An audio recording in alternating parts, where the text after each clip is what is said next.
record. I'm Avery Bradford. I'm head of programming and events for Female Founder Collective, the 10th House, and our private advisory network, the North.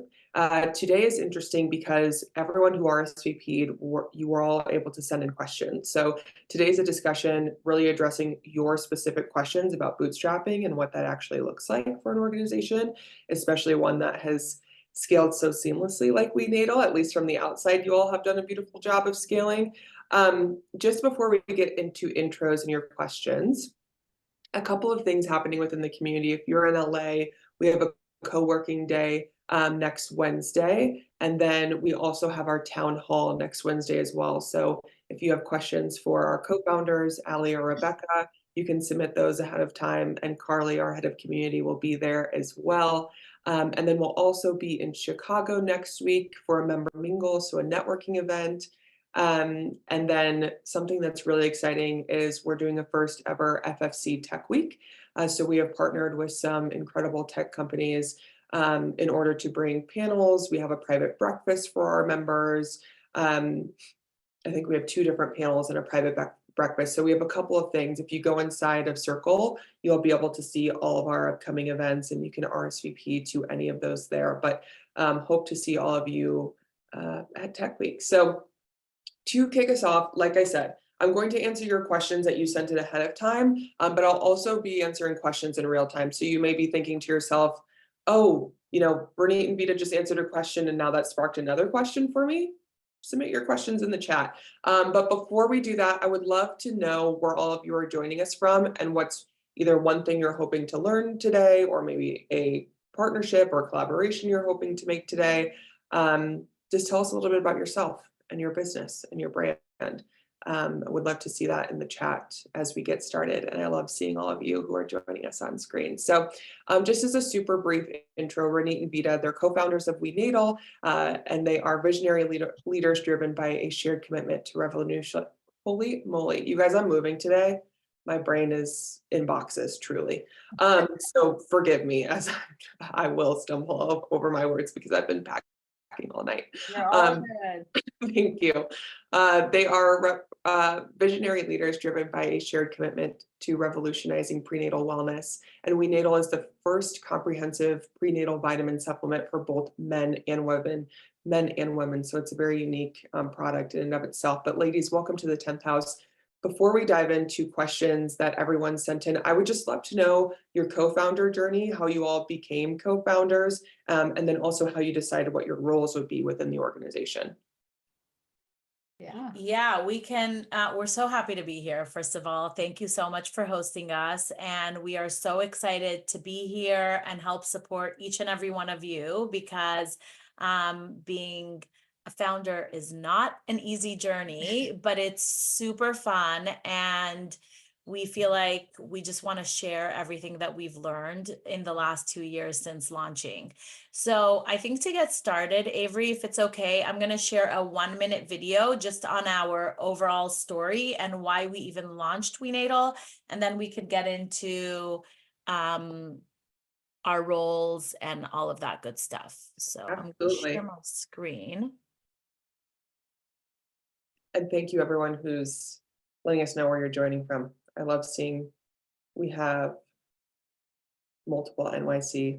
NYC is always so packed. Okay, so here you go. All right.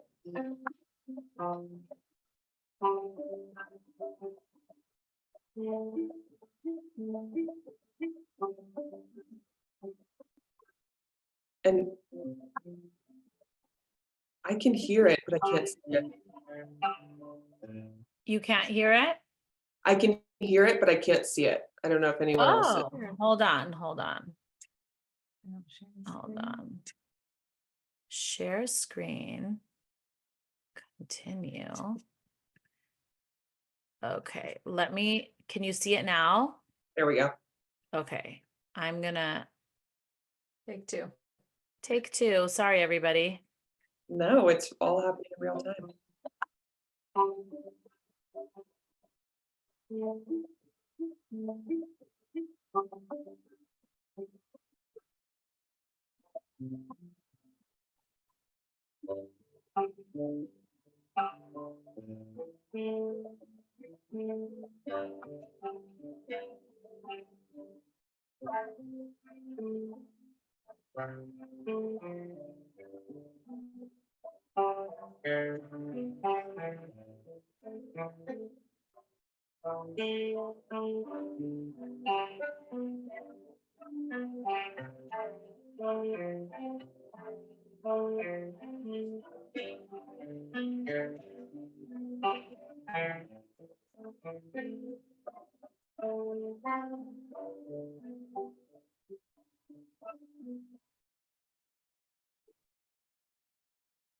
Hopefully that helped paint the picture, but I think what we wanted to share, we met in our corporate careers at Nike. So we were in the corporate world kind of throughout our young single life. And it wasn't really until this personal life experience hit us with the miscarriage that it dawned on us that there was something we had to do. And we completely were blown away.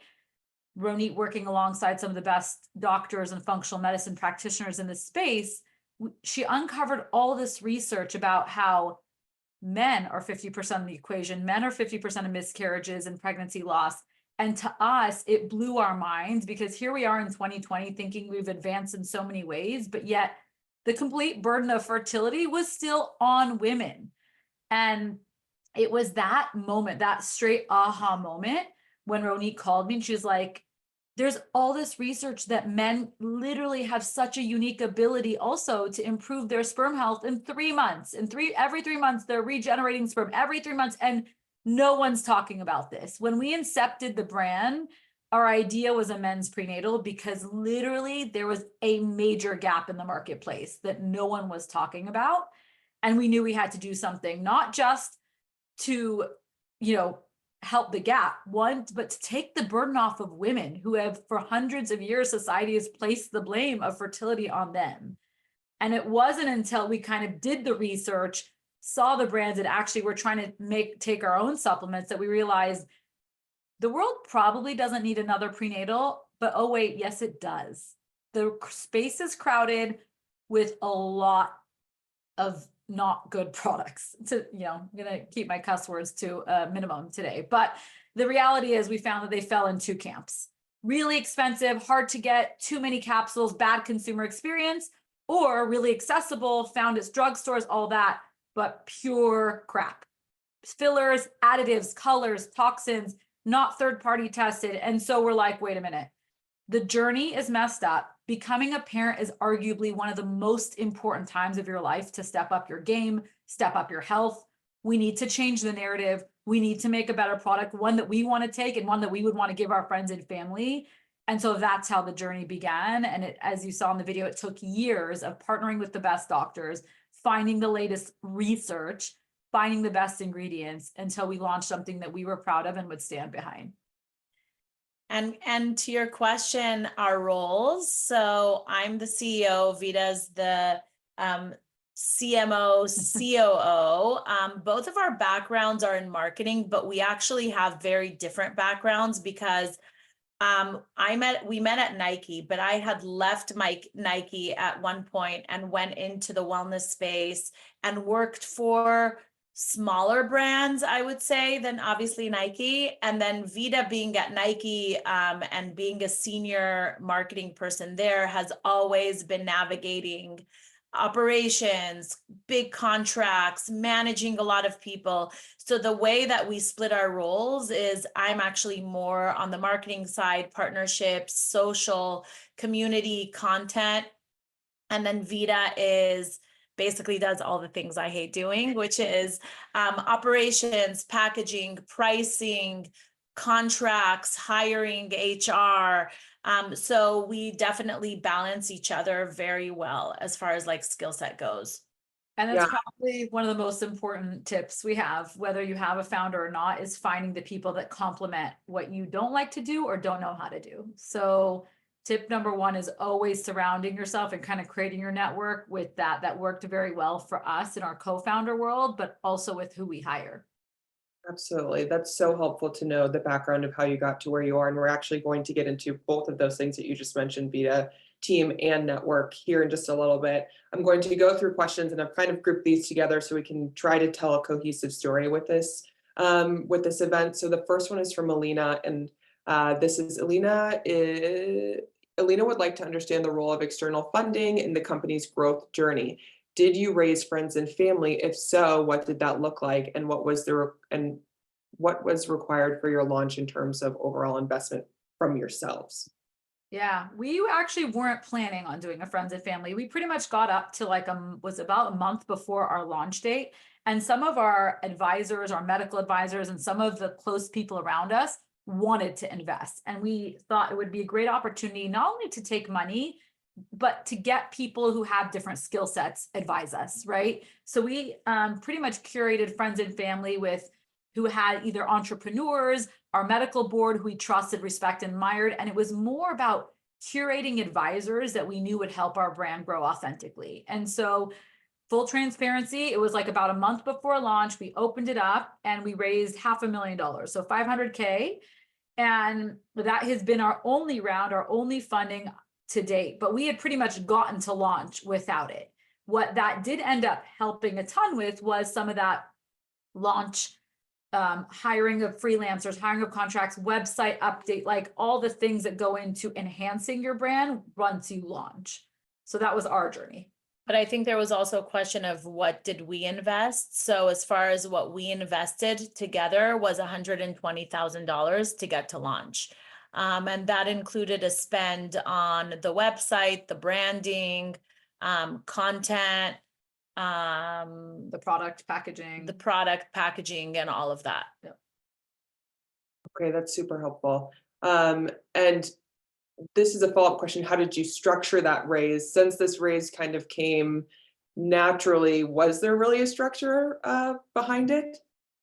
We did like a safe round, so that's how we structured it. Yeah, and we had a couple of other deals that we did with some advisors that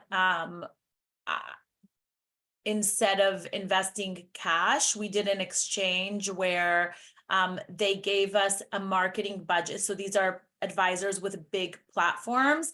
They gave us a marketing budget within their company and we gave them a safe in exchange. So it was like an in-kind partnership, not like an exchange for cash, if you know what I'm saying. Absolutely. And the reason we chose safe, because let me just tell you, that world made us almost like go crazy. There is so many different ways to do it. But I think what made most sense to us pre-launch was like, how do you put an evaluation on a company that has sold nothing? And so the safe was for future equity. Basically, your investors won't get anything until, oh, there we go. Thank you. And so it made most sense to us that the people who believe in us will be with us till we decide to get acquired or sell a portion of the company, and that's when they'll get the payout. But we want to make sure also, if we're honest, they're like silent investors. They're not going to be people who are like telling us to do, and there's no real play in the company outside of we chose them for their expertise and their love and their behind us. But we didn't want to give a false evaluation. There's no way really for us to make an evaluation, but we know there are people that believe in the longevity of the brand. Absolutely, that makes perfect sense. And you mentioned that you invested just over 100K of your own budget. Yep. Were you still working full time when you officially launched this? Were you both still working full time? Yes. So no, yes and no. So there are so many sacrifices you're going to make on your co-founder journey. So what ended up happening there, the sacrifice number one was that Ronit did have to leave a high-powered job to do this full time, but it wouldn't be feasible for us to both do that at the same time, like both take the leap of faith. We knew that money is not going to like give us our corporate salaries. And so while she had to kind of take the leap of faith on that side, I ended up staying in my corporate career and doing WeNatal nights, weekends, or whenever I got the chance. Also a burden, right? With 2 little kids, I was trying to do a startup with her and support her in every way possible.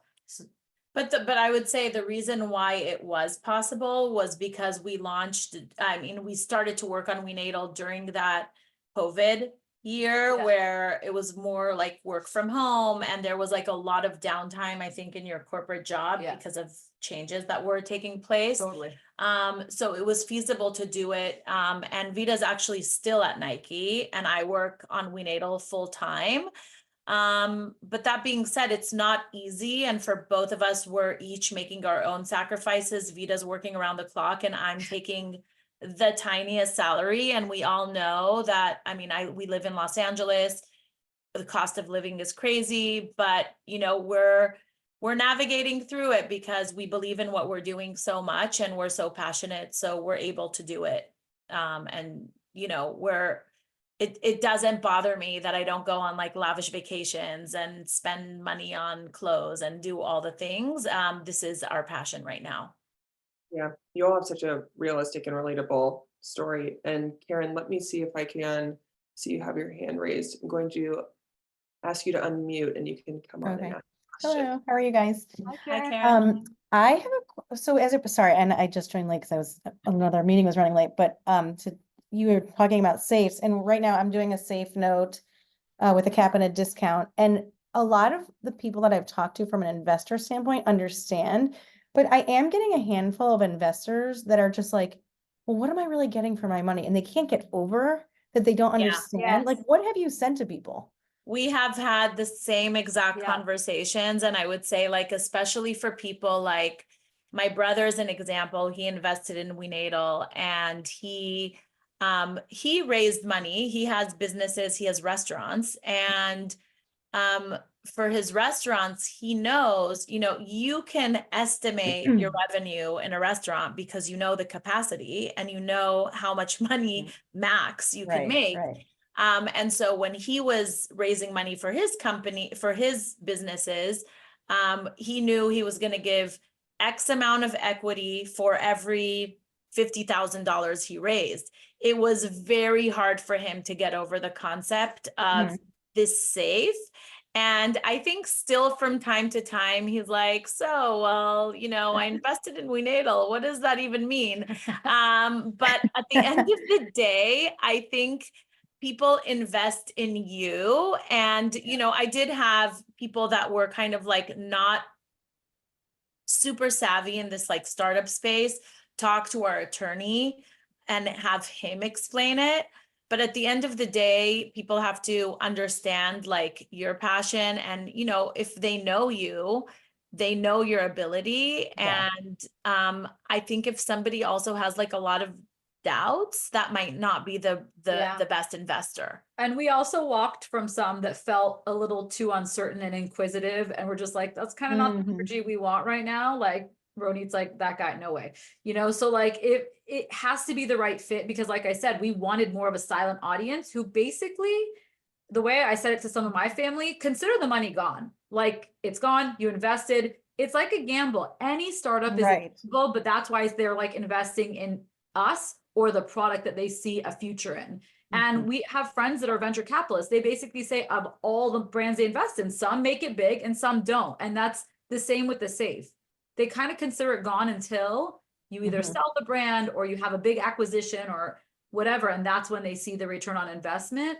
But it's really just like, it doesn't have, like she mentioned, some of the guaranteed earnings or dividends or something like another. So they just have to be okay with that. If not, maybe they're not the right investor. Yeah. Thank you so much.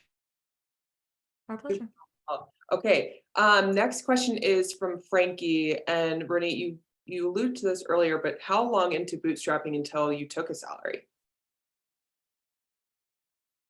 I started taking a tiny salary when we launched. So once we launched and revenue started to come in, which, I feel very grateful because it was immediately, and we can talk about like what we did, to have like revenue from day one.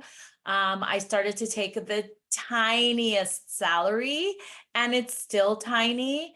And it's literally the money that I use for, to pay my nanny and, maybe a portion of like my daughter's preschool. So yeah. And yeah, because I was at my corporate job, I didn't, because she was running the full-time gig. And so I was like, I could do whatever I could do, but I never felt comfortable taking because I was not full-time. Okay, and have you started to at this point? No, what we have learned actually through one of our female founder days with this amazing group, there was a talk about this, and they're like, hey, when you're ready, start figuring out the expenses in your daily life that can be applied to your business. And that was advice we got. And that's something just in this year we started doing. So things that apply to our business that we can alleviate from our business and be a good write-off for the business. That's what we've started to do. And some of the founders who educated us, we actually got it from FFC Day like last year, which was amazing. But it was that advice that we finally were ready to take. And so I've started with small expenses, and so has she, and that's helped us not take barely any salary and no salary for me. Absolutely. Again, another realistic answer. Yeah. Okay, so next question is, how long is bootstrapping sustainable, and when is it time to take on outside capital? Have you all started to have that discussion internally? Yeah, I mean, I think it just depends on the goals of your company. And I think there's something to be said about, we live in a culture of like growth, growth, growth. And like, I'm sure everybody in this room here is super competitive and you just want to grow as fast as you can. And that's been also like, for me, a little bit of like a learning to kind of like, you can grow, but it doesn't have to be this like crazy rapid growth where like, you're going from 0 to 100 overnight.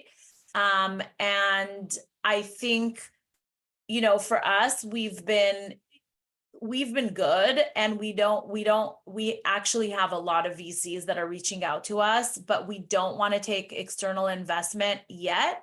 Unless we need to, unless there's a reason, unless you need like massive capital to go into retail, or you're manufacturing something, or you're going, you need some like tech component that requires a lot of capital. For us right now, that's not where we're at with the brand. Maybe at one point we will. So I would say, yeah, that's what I would say. I don't Yeah, and anything no, else. just to add, like, not to scare anyone away from VC, it just wasn't right for us. But what I will say I've learned a little bit more just through reading all the articles and doing our own research is that you want to ensure the profitability of your brand. I think for us, a big learning was that, yes, we're competitive. Yes, we want to grow and say we have hundreds of thousands of customers. But if you look at what VCs want these days, it's more about the profitability than the numbers. The old game was just fake the numbers and show them you have a lot of customers. And now the new game, they're reading, they're kind of uncovering the real truth, and they want profitability. They want operational excellence, and they want all this. And so what I'd say is, like, we'll get into this probably with some of the other answers, building that I can't over index building the strong foundation and the website and, like all the foundations, the efficiencies, shaving every penny off the things that can help you be sustainable, because that will go a long way even when you are ready for VC money. And that leads naturally into this next question. And JJ, I'm going to combine yours with one that we got from Michelle, and that is, what strategies did you employ to successfully launch and grow WeNatal in such a competitive market specifically? And that, JJ, just to make sure I'm getting your question in there too, can you talk about your launch and what you guys did to have small revenue immediately? Yeah, definitely. So I would say from a high level, number one is product superiority, and knowing that what you're launching in the marketplace is something that completely stands out and is differentiated from other brands out there, and that is truly solving a problem. For us, WeNatal, it's easy. I would say, like, it's always easy to market something that is like truly superior. So that's number one. Number two, community and education. I feel like community is such a buzzword nowadays that like every brand throws out there, but really, like, at the end of the day, you have to think about your customers, and what community means to us is we answer every single DM. Anybody who emails us that has an issue or has had a miscarriage, I jump on a call with them and I figure out how I can help them. It means in-person events. It means sharing all the knowledge. And, we have access to so many amazing doctors and people in this space, workshops, giving all day. I think before launching WeNatal, we put out so much content on our blog, on our newsletter. Since launching, we're doing more things like in-person events, creating community even among our influencers, which is essentially doulas and doctors and OBGYNs and fertility doctors. So we have dinners with them. And then it's just like sharing knowledge and education with communities. So I think you said it was Michelle who asked the question on what we did pre-launch. It was really, building our social media platform, and we had a small following. It's not like we still have, I don't know, 14, 15. no, we 17. have like almost 18,000 followers. It's not massive, but each and every one of our followers is like a true fan of the brand. So up until launching, we worked on building our social and our newsletter list. The way we built our newsletter list is we gave people a free download of 10 strategies to improve your fertility as a couple.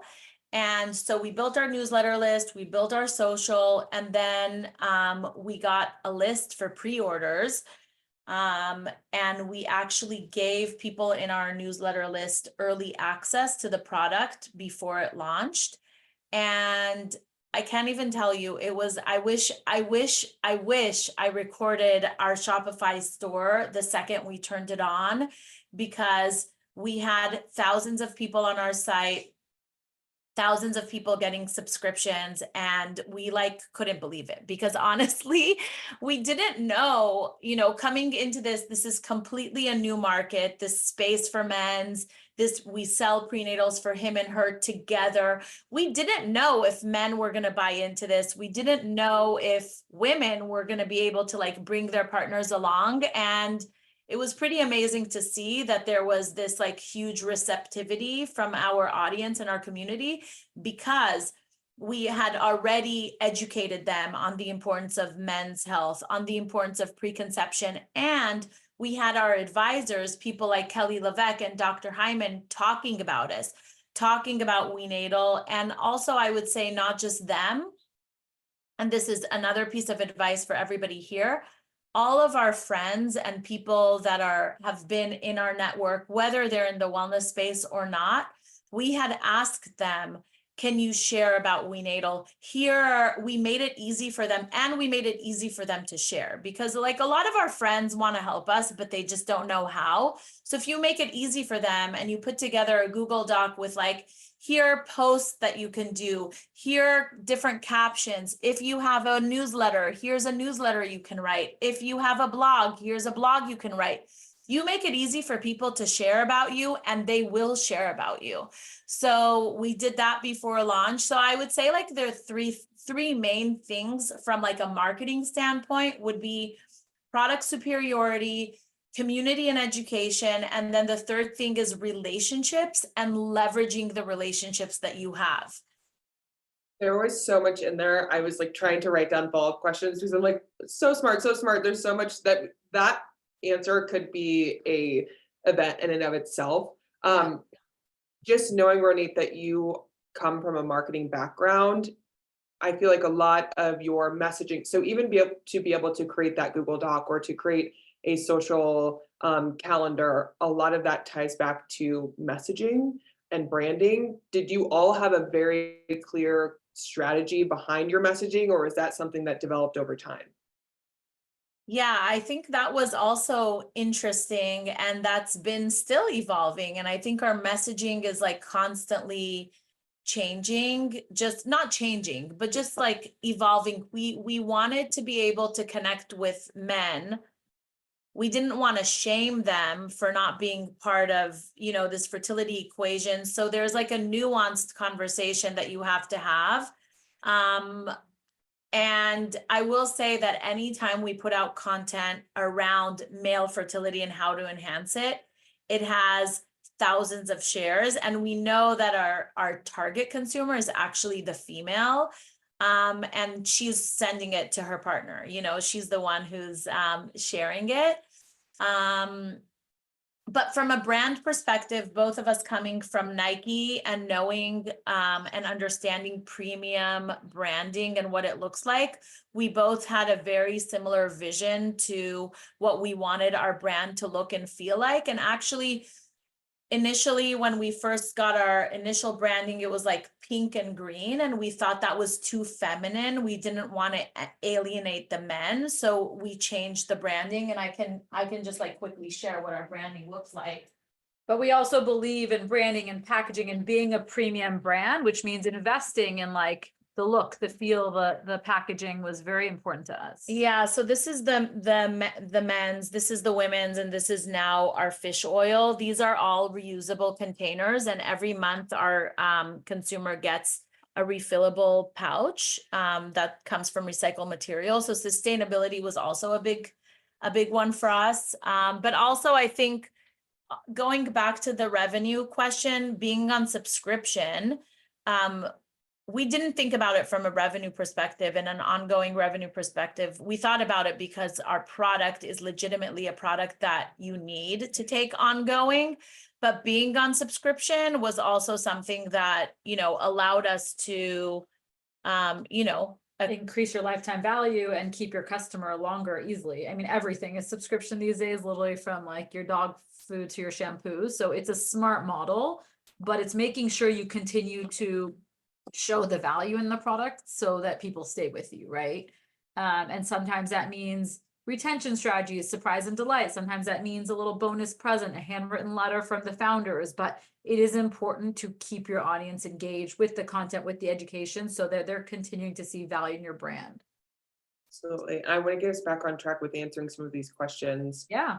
And one of them is about your so you mentioned a pre-launch wait list and how you opened that first. How many days before your official public launch did you open your wait list?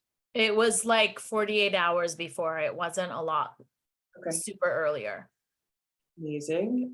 Love your packaging, looks amazing. Someone says shareability, that's great advice. Okay, beautiful. I want to make sure I'm not missing any other questions. Can you speak to cash flow? Are online sales sufficient, or do you have other streams of consistent revenue? So is there anything outside of the physical product that you're, okay, no. For those of you maybe watching the replay and just listening to it, the answer was that question. Okay. How do you structure your advisory positions? Are advisors paid, or do they receive a percentage of equity, or is it just pro bono as an opportunity to raise their own profile? Our advisors all have equity. None of them are paid. And I think one key thing in building that advisory board was getting a key advisor. So in our case, it was Dr. Mark Hyman, which is a famous functional medicine doctor. He's essentially a celebrity in the wellness space. He was our #1 advisor. And then once we had him as an advisor, anybody that we approached, it was like a no-brainer yes for them. Of course, all of these people wanted to make sure that, you know, the brand integrity, you know, the cleanliness of the brand and all of that was there. But structuring the different deals, that was a very, I would say, expensive exercise for us, because we worked with an attorney and we went back and forth with him, and you know, he wasn't really giving us like the answers. It was more on us to decide like how much equity and what the ask was. But our advice to you is that our equity is like, if you believe in your brand, even 0.25% equity is a lot of equity. I think like when you're starting off, you're like, will they be offended if I offer them 1%? 1% is a shit ton of equity. 1% is basically a company owner. So we all of our advisors are at 0.25 or 0.5% equity. And a lot of times what we did was we offered people 2 different scenarios, which was like, okay, for heavy involvement, you'll get X. For a lighter involvement, you'll get Y. And we outlined, and it's very important to outline exactly the role and the ask for these advisors, because you know, a lot of these advisors are our friends or whatever, but it's kind of like a job that you also have to manage. Yeah. If you're asking somebody to post on social, what's the cadence? Advisory calls, what's the cadence? And then, you know, it's a whole other thing to like manage that. But that's kind of how we structured it. And I would say to the paid versus equity, like you want to give equity to people that are invaluable and not easily duplicated. You can pay a freelancer if it's something like, I wouldn't be handing out equity to anyone that you could probably duplicate or easily find someone talented. I think I would prefer to pay like someone who like social media or something where I feel like the skill set is not specific, but like to people who either are a big name or provide a value in their craft that you know is above and beyond or unique or like can't easily be duplicated. That's where I would use equity. And like Ronit mentioned, be cautious with it because you want to preserve as much as possible. Every time you get VC money, it's going to dilute and dilute. And like the example our lawyer gave us was like, was it Jeff Bezos, who's like 11% and the richest of Amazon and the richest man or something. So like even a percent is a lot. So always carry that equity with extreme caution, and you want to try to preserve as much as possible for yourself and your future rounds. Such great advice. Okay, going back to the questions you all sent in, this next one is from Allison. I would love to learn a bit more about the right places to spend money to generate revenue for bootstrapping. So what do you feel basically has the highest ROI investment-wise while bootstrapping your business? I'm assuming this means very early stages. Yeah, I would say for us, what we did where we spent our money was education and also just seeding, getting the product in as many people's hands as possible. Before launching, we had a ton of calls with different PR agencies and digital agencies. And we kind of were like, okay, we literally cannot afford to do all of these things. Minimal PR spend is 10,000 a month. Digital spend is also minimal, is probably like 10,000 a month. We were like, okay, we can't do all of these things, but what we could do is invest in education, invest in getting our products into people's hands. And that's what we did for us. And Vita always says, like, it's not smart to peanut butter the marketplace and just do all of the same things and everything that everybody else does. You have to find what's unique to your brand and what's unique to you, like what are your gifts, and share those gifts with your consumer. Yeah. And so to that point also, we didn't use agencies. We used really talented freelancers. Like you can't hire a PR firm and a marketing, like you just can't bootstrap. They're all tens of thousands of dollars a month. And I don't think it's also wise. So find your talented freelancers and go deeper on one thing, see how it works, and then move on. Like everyone, if you do a little bit of everything, nothing's going to pan out.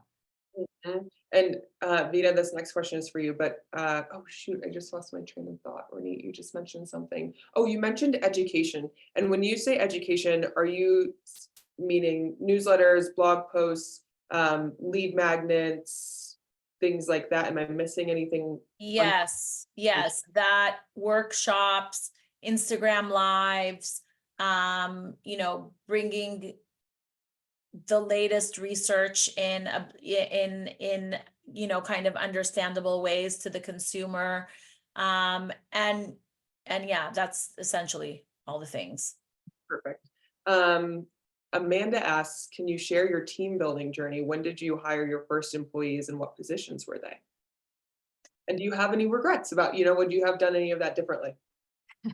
So we hired all of the people that work for WeNatal were essentially, I would say, all started off as kind of WeNatal was their side hustle. So some of them had a full-time job and then they invested in WeNatal like X amount of hours a week. And then we have some of our employees that, you know, as we grew, left their jobs and joined WeNatal full-time, but that's really how we were able to afford to hire people with different skill sets, because we were able to give them just like a certain amount of hours. Regrets.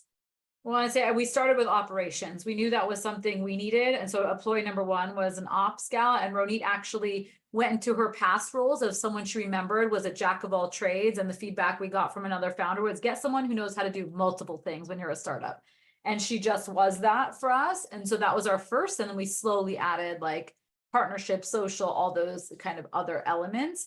Because the other thing was that she was literally doing everything. I was helping where I could, but also to be more strategic, to rise above. Eventually you need those people doing some of the more everyday tasks so you can have a bigger vision for where the brand Also, needs to go. Vida and I, like, we knew that our skill set was not Operations. operations, website backend, 3PL, customer service. That is not our forte. And we wanted to bring in an expert that can like handle that. Yeah. Yeah. Regrets. Yeah, I think there's another question that's probably regrets was not trusting our gut early on with our website developers. Full transparency, we interviewed at least 10 to 12. I mean, I think it was We like did our 20. research. It wasn't like we jumped in bed with the wrong developer, but they did the dog and pony show real well. They tricked us. And on initial first round, it was horrendous. I'm telling you, like, it looked like someone drunk created our website. And by the way, we had a brand guide Yeah. that was incredible. It's not like we didn't give them anything. No, it was horrendous. And so in that first round, we were like just appalled, one, like, how could you be this far off? How, like, so, but again, and I think it's a female founder thing in my gut. It's like, we tend to silence the inner voice to say, we have a contract in place. We've given them a lot of money. Like, we need to make this work, right? To go back on a contract would be so hard. We didn't want to get legal involved. So we went with it and we silenced our inner gut, which we knew on round one, this was not the right partner. They don't get us. The feedback we gave them, they were very reactive. They weren't on our side. It didn't feel like a partnership. And so every round after that, we paid for it. It was awkward. We were like butting heads and it was never the right fit. And I think in hindsight, basically, by the way, after launch, we ended up paying to redo the whole backend and redo the whole website. And while the site looked beautiful, there was a lot of stuff we wanted to improve. And it would have been cheaper and smarter to cut ship. The money is gone and not gone through the pain and suffering. And we ended up paying double for the website that we could have stopped at even a smaller investment. And I think so often as female founders, we're like, make it work, or, oh, we already have a contract in place. And we find all the reasons to silence the gut, but your gut as a founder is probably the most important thing to guide you. So trust it. And I also think like when you're bootstrapped, you're like, okay, we already invested. So far, we've paid them $10,000. Like, we're going to lose all that money. But it's important to know that actually like that would have been like nothing in comparison to like how much we had to pay after the fact. So I think that will continue to be our biggest regret. But now it fuels, like, now when we have a gut instinct, we do it with certainty and like we move on. So yeah. So helpful. I know we're at time. I want to end with one final question, and that is, what advice do you have for solopreneurs in terms of networking and forming strategic partnerships? I feel like you all have formed such, from your advisory board to the connections and, the people who attend your events. How did you get there? Well, I think first of all, everybody who's here is already doing a great job because they're part of Female Founder Collective. And I think, we've met a bunch of amazing founders through your network. I think, gosh, Vida and I are both in our 40s, and there's something to be said about launching a company later in life, and just having already a network. But I think there are ways to create networks too. What we do oftentimes is we host these dinners with amazing people, and we ask them, hey, we're going to host this dinner and it's going to be amazing. It's to give back to you. Do you have a friend that you'd like to bring? So it's kind of creating community. I know a lot of times it's so hard in places like LA, for instance. Like this is not like community is not in our back pocket. I mean, I think New York is maybe a little different, but you have to create your own community. So host dinners. I think there's something to be said about being generous and like sharing, talking to other founders and like sharing your learnings. We have this founder meeting that we do with a couple other founders from different industries, that one of them is like a few steps ahead of us. One of them is a few steps behind us, where we get together, we do like a huddle and we like meet over here at Air One and like, we just like share, what works, what doesn't work. So I think it's, being generous and sharing, your learnings, and kind of you gain a network that way. Yeah. Do you have? I think that circle is really important, whether it's your co-founder or other businesses, but also I would also say back to trusting your gut. Just because every other brand is doing it doesn't mean you need to. And I think our team is always like, oh, but everyone's discounting and everyone's giving a Black Friday sale and 20% off. And we're like, it's not us. And so whatever is authentic to you, stick with that. Just because the whole world is doing that, consider yourself authentic in your own space, a premium brand, if that's the world you're trying to be in, and staying true to your guiding principles. It's easy to get swayed that everyone's doing paid media. And if you're not spending thousands of dollars on Instagram ads, you're never going to make it. And that isn't true for everybody. And so also there's a lot of things that are true money pits if you're not doing it right. So if that is the world you want to go in, double down, learn everything you could possibly learn about Instagram ads, be an advocate yourself and do it. But my point is just be careful about being swayed about what everyone else is doing. It can easily rock your company. And big companies, I mean, there's an article this week about Beauty Counter making some wrong moves and completely going under, right? So like, there's things to be learned from everyone around you. And like Ronit said, like the more you give, other people will share with you, and whatever you're trying to do, we're all here to support each other. So it's an exciting time to see so many amazing women step up and follow their passions. And I saw the chat from olive oil companies to skincare brands, and we're here for all of you. And we're so grateful to have found FFC in this amazing community. And then also, like, if anybody has a specific question, we're happy to like follow up, share. You can email us directly, ronit@wenatal.com, vita@wenatal.com. And just one other tidbit as we wrap up. Money isn't everything. We see the stuff that we do versus like what our competition does, and we get to be so creative. Each and every one of you has your own unique gifts, and you can give from yourself, and giving has nothing to do with money. You can help other founders, you can throw a party for an influencer, there's like a million things that you could do. And I learned that when I went from Nike to Hurley. I went from having millions of dollars in budget to like literally like no budget. And Nike was coming and knocking on our door asking how we did so many things, how we were so creative, because when you have to, you get creative around things. So just think outside the box and know that like a transactional money exchange with partners is not always the best kind of most effective route. Great. You two have been so generous, speaking of, in your advice today and your time today. And I hope this is the first of many events that we're able to do together. This was truly, invaluable. And you answered what our typical last question would have been, which is mistakes you had made and what you learned along the way. I feel like you've answered that perfectly. This is such a great way to end today's discussion. And Renee, I really loved your point to, you can be the one to host the events. I feel like when you ask a lot about networking, it's like, go to networking events and be a part of communities, but you can be the community. You can be the one. 100%. And that's such great advice. Personally, I'm moving to the Midwest, which was not on my bingo card. And I'm like, what am I going to do? But it's, you can be the beginning of something, and you can be the one to host it. So thank you to the both of you. Thank you, everyone who joined us today. This is being recorded. I will post the replay. So check the education tab sometime today or tomorrow, and that will be up. And then if you have any questions, feel free to email me. But again, Vida and Ronit, thank you so much. Hopefully, like I said, this is the beginning of many more events. Thank you for having us. Thank you. Bye, everybody. Everyone.